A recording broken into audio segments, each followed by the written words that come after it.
grew up on, no, I was born here. And then when I was 2, we went to Alaska, and then we moved back to Spokane when I was 11, and then when I was a teenager, we moved to Alaska, and then we moved back here, and then I stayed here for 5 years. And my parents went to find the best deaf program education for me. So I entered the deaf program in Alaska, but I hadn't left yet. I was still 14, and I was in a group for sign work. They had all of us.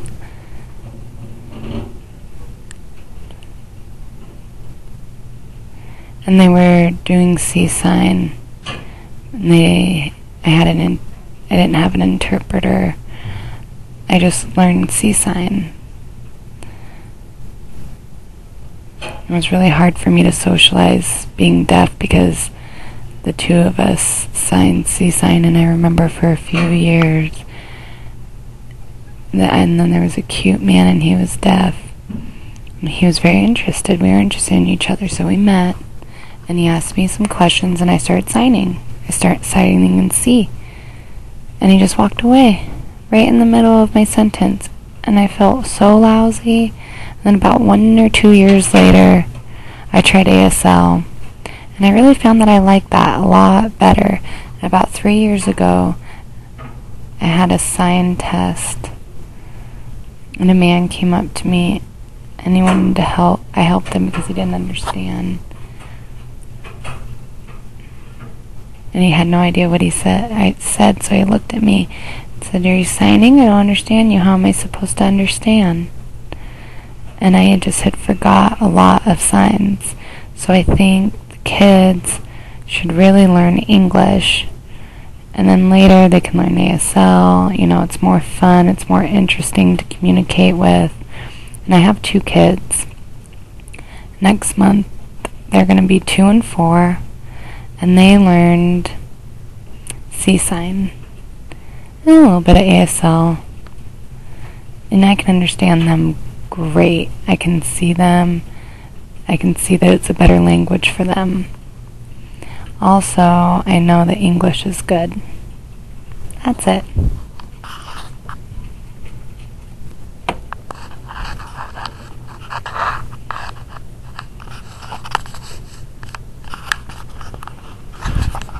Hello. Many years ago, I traveled to West Mexico with my husband. We flew to Acapulco first, and then we landed. We left from Washington, D.C. It was really, really cold. We had scarves and mittens and gloves and hats on, and our friends dropped us off, and we got onto the plane. It was just so cold. Once we arrived in Mexico, we were just sweating and dripping and huffing and puffing. It was way different weather. We were in Acapulco. It was a beautiful town, but there are many, many poor people there. You can see many children at the stores. You can see the water, just beautiful blue color. And it wasn't what I expected to see, but then we got on a bus and we went to Mexico City. Wow, the bus driver was just an idiot, crazy driver. He's driving all over the road so fast, 70 or 80 miles an hour. And I was trying to read my book, but I kept looking down out the window. I was just so curious where we were driving.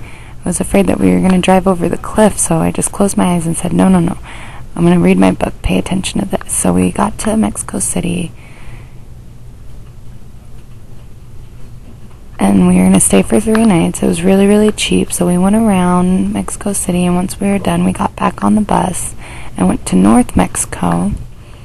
And then from there, we took a train all the way to Chihuahua. And it was really beautiful. We stopped and we were taking pictures. And it was very different, very beautiful. And I learned that Mexico has over 100 different Indians with their own languages that socialize. You know, they're just everyday people. So once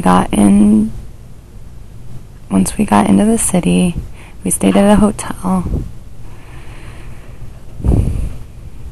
And then we had to find a taxi, and we saw the man, and he looked different than most of the other Mexicans. And so I first got in the seat, and it was only... He was French. He spoke French, and I was just so surprised. And he wanted to show us around and explain the different history, movements, and why these places were here. So then we flew to another city and found a hotel.